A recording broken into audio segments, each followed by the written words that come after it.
All right, so the first technological tool that I came across is one that I've heard of several times, but I've never actually implemented, and that is Powtoons. Um, I do a lot of presentations in my courses, specifically in my Ag Communications course, which is the class I had in mind when I thought of this particular tool.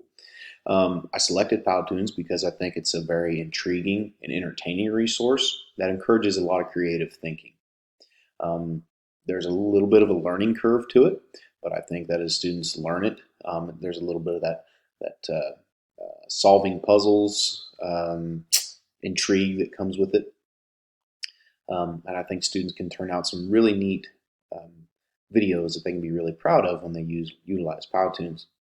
Um, Goals with this particular tool. I wanted to improve upon standard presentations where they just make a PowerPoint, they stand up, they read off their slides, and they sit down.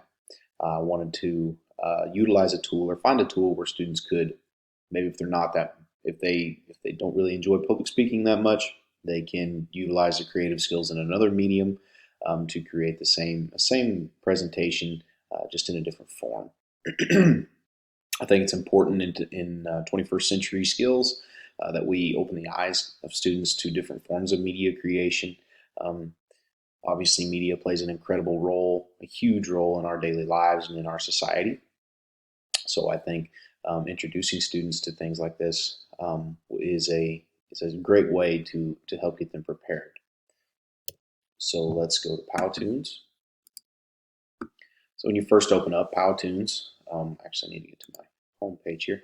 When you first log into Powtoons, you're presented with a tutorial that you can walk through, and you're presented with several different avenues to find a certain video that you want to create.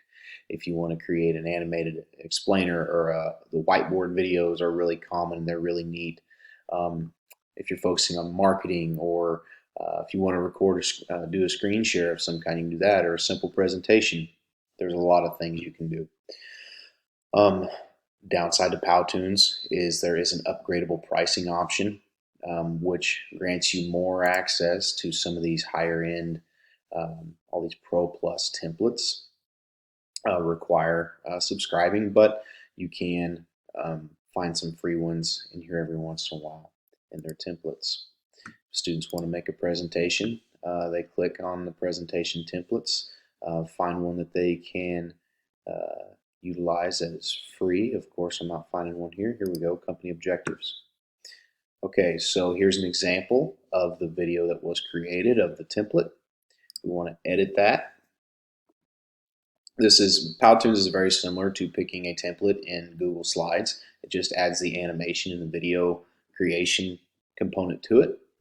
So once you get into the studio, which is where this is where we are now, editing these clips is very much like editing a slide.